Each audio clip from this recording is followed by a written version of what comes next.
I've been telling people that while we've seen, screaming stock prices, NVIDIA going super high, super microcomputer, all of these other, AI-related stocks just ripping up the charts, there's still a lot more room to grow. And there's also a lot of companies that the market sort of hasn't focused on because AI is really going to touch everything, It's really going to touch on all around, Yeah, I mean, you had a couple of plays in Future Giants that have just gone gangbusters, bonkers.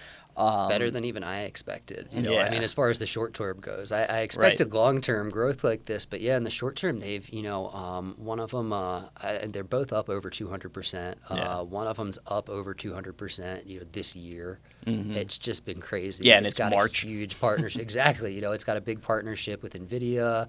They made a big investment into the company, along with that partnership. And it's working with all sorts of other companies. It's a really exciting part of AI. And I think it's one of the ones that's going to grow the most.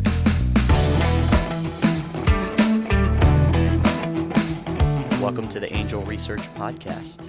My name is Jason Freer, and I'm here with Jason Williams. Right. I wasn't sure if you were waiting for me to say my name. It's Jason Williams. AKA J-Dubs is what we call him around the office. And we're here in the brand new Angel Research Podcast studios. Right. If you're watching on video, you will see. You'll notice how beautiful this new wall is. Yes, it's amazing.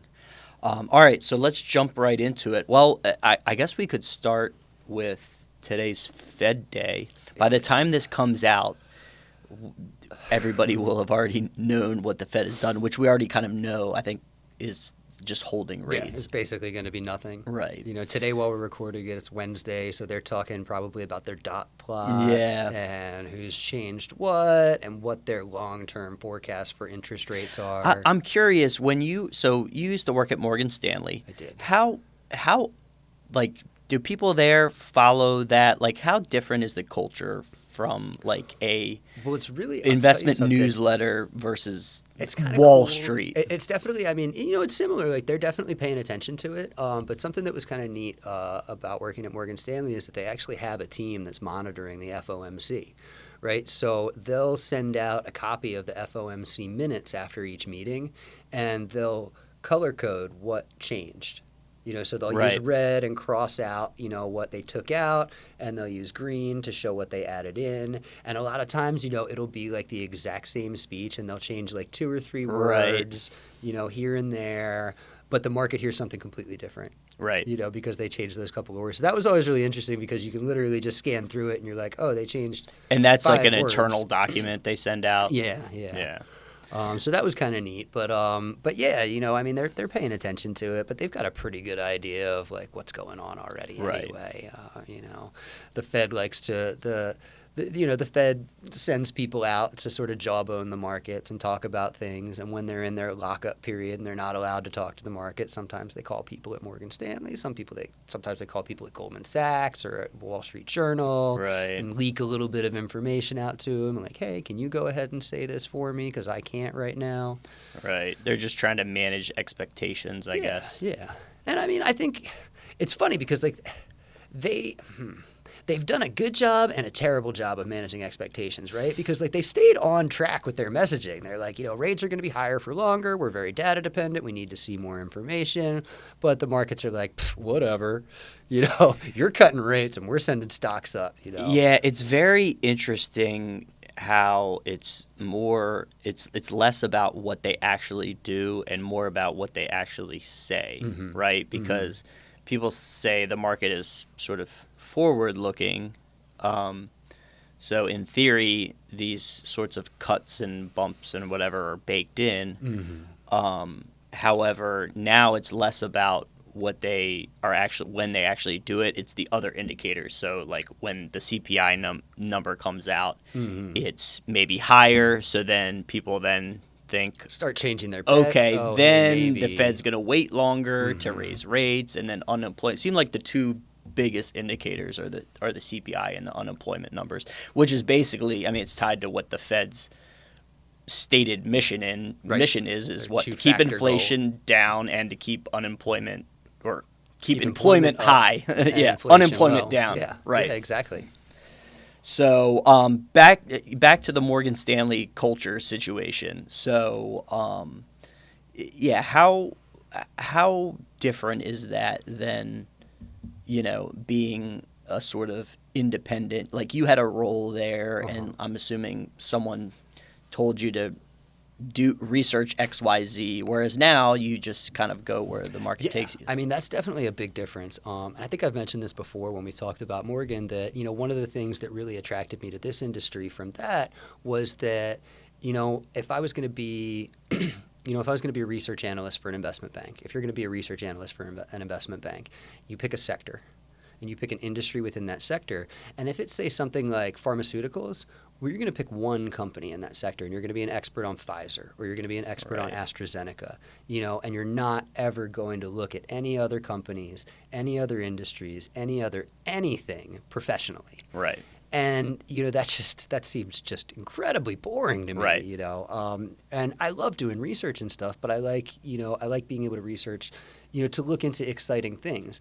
And also something that I always noticed while I was there was that, the best performing people never really got rewarded for that performance. At least didn't get rewarded commensurately with their performance. You know what I mean? Like they're outperforming other people by 100%, and their bonuses are maybe like 5 or 10% higher. Yeah. The worst people got laid off and fired, right? But the people in the middle, they made their bonuses, they got their raises, they didn't have to worry about getting fired, and I always called it safety and mediocrity. Right. Like if you go out on a wing and you make a bold prediction and it makes the bank a ton of money, you're going to get a teeny tiny little bump in your bonus. It's not going to be much bigger than your partners. But if you make a bold prediction that nobody else is making and it loses the bank money, you're out. Good luck finding a job in investment banking again. Right. So there's safety in just sort of, talking about what everybody else is talking about. So, if all of the other investment bank analysts are rating NVIDIA with $1,000 price target, your price target's going to be right around $1,000. Right. Being ahead of the herd or going against the grain, there's not a lot of reward for that, especially unless you're running like you're one of these big hedge fund guys. And I feel like that trickles throughout the industry, right? So you talk about money managers, right? We've been I talked about it with Brian a little bit last podcast. If you're dealing with a client's money, it's the same sort of thing, right? You typically don't get fired as a money manager for sort of underperforming the market. What you get is if you are drastically losing money, right? Yeah. And that's one, I think sometimes we confuse money managers with like financial planners and hedge fund managers, mutual fund managers. They're all kind of different, but they're all kind of in the same realm of mitigating risk, which is fine. However, if they're mitigating risk and they're still can't beat the market and they're collecting fees on that, there doesn't seem to be much incentive besides, quote unquote, not having to worry about it. But if you put into an index fund, like what do you have to worry about regardless? You know what I mean? And you don't. And you're basically getting the same thing that most money managers are going to put you into. Most money managers aren't going to recommend individual stocks. They're going to recommend baskets. They're going to recommend mutual funds. And to be perfectly honest, most of them are salespeople, and they're selling you the mutual funds that their company packages and takes fees on. So if you have a money manager at Fidelity, you can pretty much bet your bottom dollar he's not going to recommend you buy iShares ETFs. He's going to recommend you buy Fidelity's mutual funds or Fidelity's ETFs.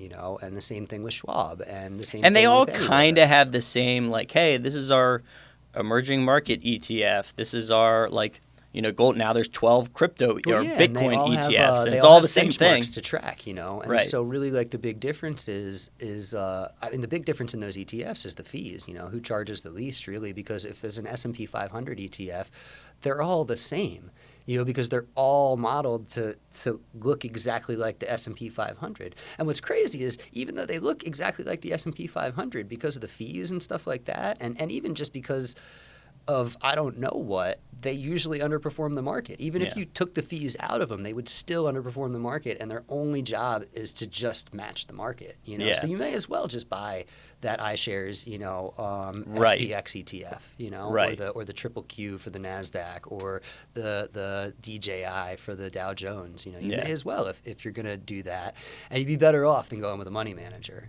Yeah, it sort of boggles my mind. I think people maybe just have this safe feeling like, hey, this guy is a professional. He's licensed. He's licensed, right? Hey, I mean, you want, when you hire a contractor to do work on your house, like, you want them to have a license on the side of their truck. But really all that means is that they paid a fee and they took a test. Yeah. And sometimes you don't even have to take a test. You just have to pay the fee to get the license, Right. So, I mean, in these cases, the money managers, they have taken tests. They have, passed these tests. But, the test that you have to take to sell securities to people isn't really that difficult. Right. And basically all the license means is that you've paid the fee. You can get just as good advice from somebody who doesn't have a license but has a background, a track record, a whole lot of experience. Yeah. So that's been very intriguing to explore. And those are the types of people that follow us, right? They might have a money manager, but a lot of them are interested in doing it themselves. And wanting, because no one cares more about your financial situation than you. Oh, definitely. Maybe your wife, maybe. Right? Maybe. Or your kids.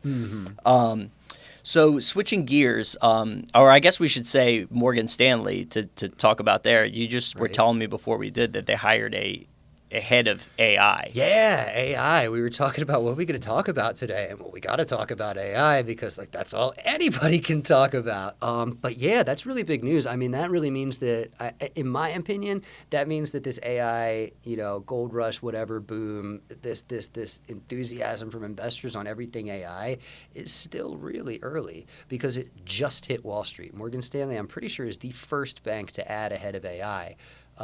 So you're going to have Goldman's going to be adding them. J.P. Morgan's going to be adding them. Their analysts are going to be, basically like writing up these companies. They're going to be out there looking for more companies. Yeah, and what exactly does that mean when they say head of AI? Is it just like they have a commodities division and they're managing analysts underneath them that?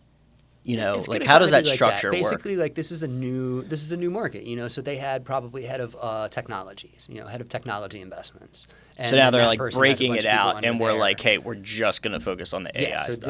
this is the AI desk, this is the AI research desk. These are the AI traders, the AI salespeople. They're going to have basically, I mean, you don't have a head without a whole division underneath of them. So that's really big. It's confirmation that the investment banks still see that there is money to be made in this AI trend. That it means that they're going to start writing up the stocks, especially once they get their clients into them. Right. Because they're going to be trying to get everybody else to get into them after they've bought them and bring those prices up some more. But really, you're seeing the first one. When you start to see, maybe some of the really, really super old school, companies. I don't know, maybe I kind of wanted to say like J.P. Morgan because J.P. Morgan was, Jamie Dimon's always talking, trash on Bitcoin and blah, blah, blah. And then finally they were like, you know what, we got to do a Bitcoin ETF. This is really big. But that did not mark a top in Bitcoin. That actually ended up marking, a great point to buy. Everything accelerated. But you see these banks adding these people. That means that they see a lot of money to be made there. And I've been telling people that while we've seen screaming stock prices, Nvidia going super high, super microcomputer, all of these other AI related stocks just ripping up the charts, there's still a lot more room to grow. And there's also a lot of companies that the market sort of hasn't focused on because AI is really going to touch everything. It's really going to touch on all around. Yeah, I mean, you had a couple of plays in Future Giants that have just gone gangbusters, Bonkers. Better than even I expected. You know, Yeah. I mean, as far as the short term goes, I Right. expected long term growth like this, but yeah, in the short term, they've, one of them, they're both up over 200%. Yeah. One of them's up over 200%. This year, it's just been crazy. Yeah, and it's got March. a huge partnership. Exactly. It's got a big partnership with NVIDIA. They made a big investment into the company. Along with that partnership. And it's working with all sorts of other companies. It's a really exciting. So it's a really exciting part of AI. And I think it's one of the ones that's going to grow the most. And it's this verbal, it's spoken AI. Right. Right. So say like you go to a fast food restaurant and you go to the drive-through. At some places, it's going to be an AI program taking your order, and it's this company's AI program taking your order. And what's super impressive, and I didn't think it was impressive when I first saw the number. Just, everybody, don't think that I think that like getting 70% of the orders right is impressive. But what's impressive is that's better than humans do. That's what's impressive, right? Yeah. Customers love this thing. It gets their orders right more often than the people do. It's polite. It's easy to understand. That makes sense because I mean, how many times have you gone to a restaurant and you're like, I don't know, like I hate pickles, right? And I'm always like, no pickles. No And then pickles on like that. I don't know, half the time it comes back with pickles on it. Yeah. So like, whatever, you can take them off. Yeah, I just take them off. But that's really interesting. And the amazing thing, I mean, this is like any technology, but the rate of improvement is just incredible in a short period it's one of those time. things where with AI, what's really cool about it is that, with other technologies, it's like, yes, the more you use it, the more it improves, but basically you have to like use it, uncover the flaws, report the flaws back to the developers fix the flaws, put out an update. AI can basically sort of learn as it goes, so it can update itself. So, say it meets somebody that has an accent it didn't understand, and that person comes back a couple of days in a row, AI, that program's going to learn to understand that accent. It's going to learn to speak different languages, Apparently, some AI programs have actually made up their own languages, which is kind of creepy. I have heard that, and I think it might have been ChatGPT that basically learned. It was responding in Spanglish to some people, which I thought was kind of interesting. Well, But I think it was maybe Turkish. they're asking it questions. I think it was in Spanglish. Turkish that it basically was able, with just a couple of lines of the language, basically be able to like translate like anything back into that language. It's So it's really impressive. there's people that think we'll be able to talk to animals. That's what I've heard. Based on the sounds and stuff like that. But the voice stuff is pretty compelling because you think about, ChatGPT is amazing. We talk about the improvement. Like, I mean, it's been since like the 3.5 came out. I mean, it's been maybe 18 months, and then GPT-4 came out, and people think 5 is going to come out before the end of this year, and the rate of improvement between the things is just... The step between 4 and 3.5 is just huge. Yeah. It should be more than 0.5, you know what I mean? Yeah. So, and then... but you think about those, and the interface there is still just typing it out and it responding, which is amazing, of course. However, adding a voice component... One, it changes the interface and makes it even more friendly and lifelike. But also, we have different ways of speaking and tones in our voice. Right. And, it's going to be able to figure out that you're angry. Yep. Or we have different dialects. Here in the U.S., everybody has a different accent. In South American countries, everybody speaks a different dialect of Spanish. The slang is different in those countries. Right.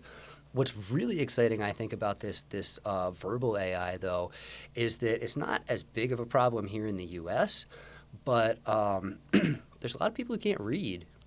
In the world, there's a lot of illiteracy in the world.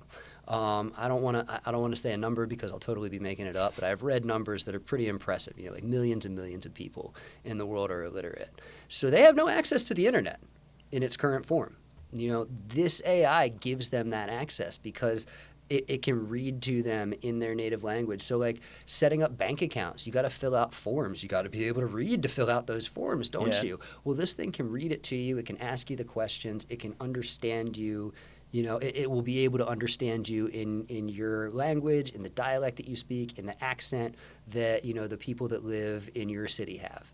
And it's just going to open up things for just the entire world. I mean, Well, you talk about these unbanked illiterate people. people. I mean, you can make them not. You could teach them to read by just plugging them into an AI that can converse, and then when they speak back, it can say, "Okay, no, you don't say that word." I mean, learning new languages is going to be like even more easier with these interfaces. Or, like I said, like the Google Translate thing is pretty interesting too, where it's like and how much real that's time improved. translating. That's really impressive because I remember, being younger, when I was in, I don't want to say when I was in high school that existed, but when I was in high school, translation software did exist. Right. It wasn't Google Translate.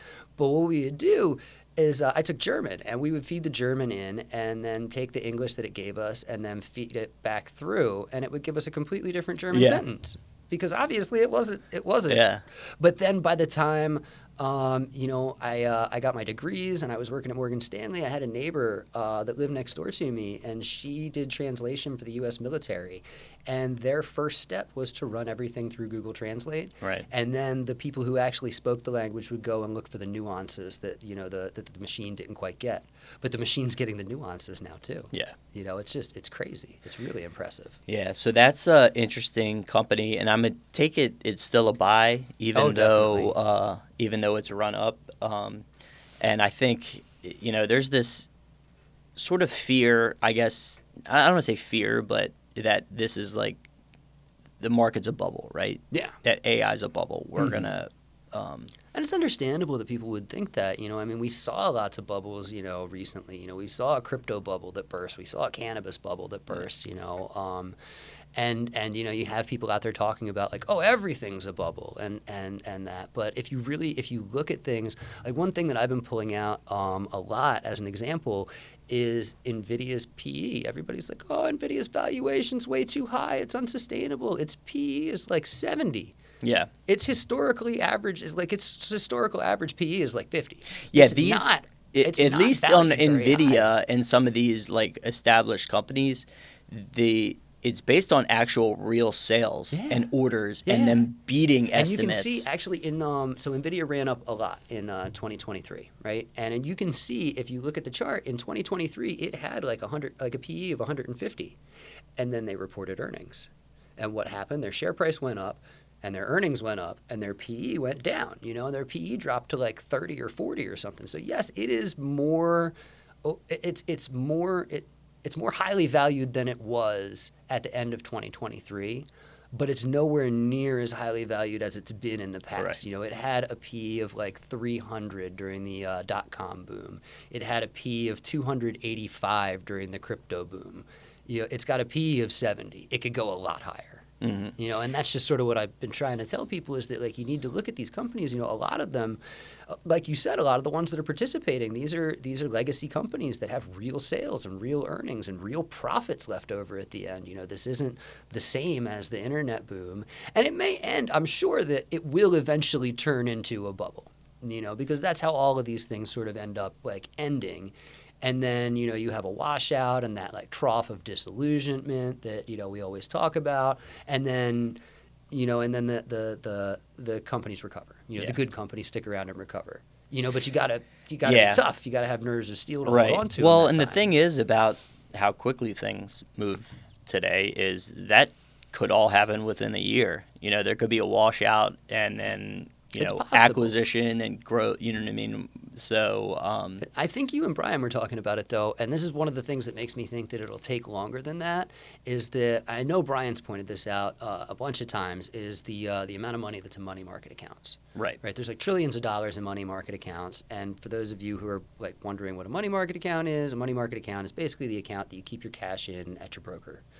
So you got your cash at your broker. And it typically pays a decent rate. Yeah. And with interest rates as high as they have been, they've been paying like 4.5%, some of them even 5%. So, it's actually a decent alternative. But, people are seeing stocks go up, and 5% was, nothing compared to what the market did last year. Right. And, people want to get exposure to that. But that's just one part of the equation. There's also a lot of people who put their money into short-term short-term paper, basically, treasury bills. So, 3 months, 6 month, 1 year. And those are going to be maturing, right? So you've got several $1 trillion in those also. So are they going to reallocate those to bonds while rates are lower than they were last time? Or are they going to reallocate those to equities? And I think some of it's going to go back to bonds, but I think some of it's going to go to equities too. So you've got, these trillions of dollars in the money market accounts, and you've got trillions of dollars in fixed income products that are near cash. And you've basically got, a bunch of people who sat out a rally who kind of have this FOMO. And we talk about a wall of worry. And basically people are worried that the stock market's, going to crash, and then it doesn't crash, so they put money in. And then the next person who was worried that the stock market was going to crash sees that it doesn't crash and puts money in. And the market climbs this wall of worry until that last person puts their money in. And then maybe it finally does, crash or correct or something like that. But, You run out of buyers. Yeah, you run out of buyers eventually, or you run out of buyers at higher prices. Right. But we've still got so much cash on the sidelines. I think it's going to take more than a year for all of that to unwind. Yeah, and it seems like they're a significant, like you were saying, the money market accounts, a significant number of people might just be waiting till it's a definite interest rate cut that is coming. A definite interest rate cut, or maybe waiting for a correction in the markets, waiting for a 5% or a 10% drop so that they can get in and not feel like they're buying on the way up, but feel like they bought a bottom. Right. There's definitely that. I'm allocating new money whenever we get a nice drop in the markets. Yeah, I was going to say, if you had, let's just pick a number, $10,000 that you were trying to get into the market at this in time, maybe you got a tax refund or whatever. How would you go about deploying that into the market? Are you sort of doing it in chunks? Are you just kind of, putting it in? Like, what's your thought process today, given that we are at market highs? I'm definitely more of a, at times like this, I'm more of doing it in chunks, right. Sort of like, and sort of scheduling it. You know what I mean? I definitely want to, I like to have part of it, sort of set aside, like, hey, if there's a big drop, I want to use all of this to buy that. Right. But at the same time, it's hard to tell, it's hard to tell what the next 200 points are going to be. You know what I mean? I can tell you that in 8 to 10 years, the markets are going to double. Right. But I can't tell you which direction the next 1 or 200 points is going to go. So what's nice about sort of setting that up and staggering it is, so you buy some now and then it goes down. Well, you can use an equal amount of money and you can get more shares now that it's lower. If it goes up, you use an equal amount of money and you get fewer shares. So you're still keeping your buy price as low as possible doing that. But I do think that, people are a little bit nervous. But like I said, in the long term, I can tell you that in the next 8 years, the markets are going to have doubled. Yeah. They're going to be twice as high. Yeah, I have a similar thought process about Bitcoin and crypto, right? A lot of people, Bitcoin basically broke its all-time high, I think, a week ago. It's since retraced a good bit, right? I think this morning it was at 63,000, so it's dropped 10,000, right? Which is pretty common.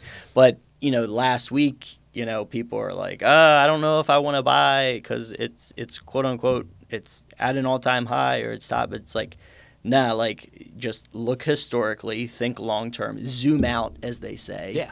And if you really no one's going to be able to time the exact bottom of a market, right? You drive yourself crazy trying. Yeah. So if you want to participate, slowly sort of average in and then let it ride. Yeah. At least on the Bitcoin front. Yeah. But I think investing in stocks, it makes a lot of sense to do that as well. Yeah. No, I agree with you 100% there. Nvidia is a great example. I know I keep talking about it, but it's it's the darling it's crushing stock. it. Everybody loves it. But every time it pulls back, that's an opportunity there because it's recovered every single time. It's gotten up really close to 1,000, and then it pulls back into the 800s, and then it's back up to 900 the next day.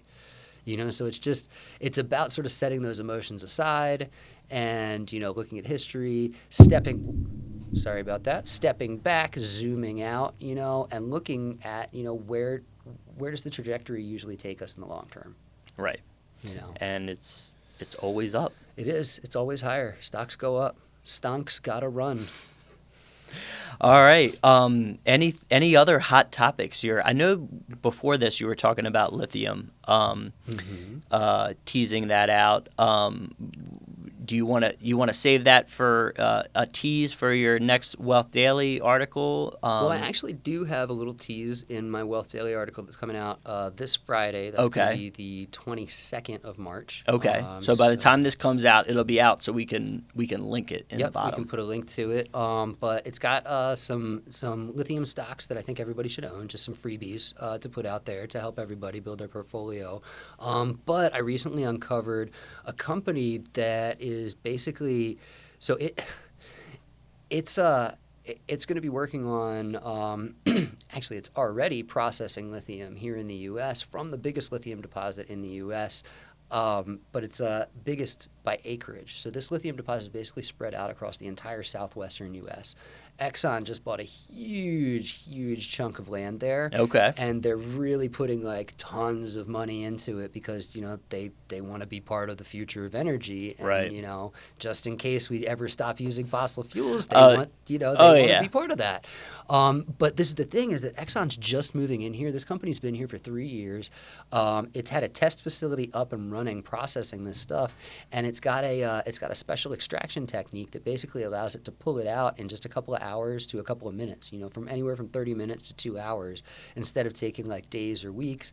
And what they're getting out is practically battery grade.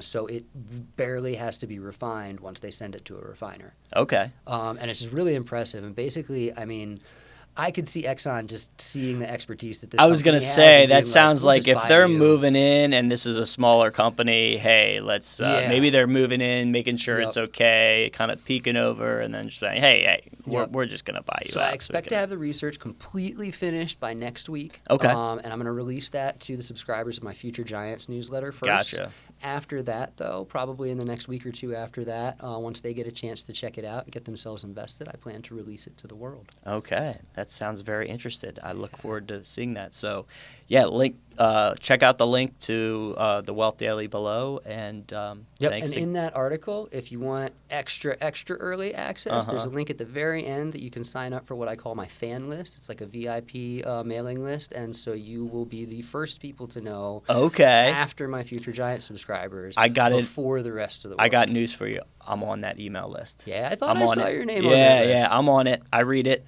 Nice. So it's good stuff. All right. Thanks again, J Dubs, for coming me on the podcast. And remember to like, subscribe, or comment on anything you want. Comment on our new studio, whether you like it or not. If you don't like it, we're not going to change it, at least for a little bit. Not for a while. All right. So long.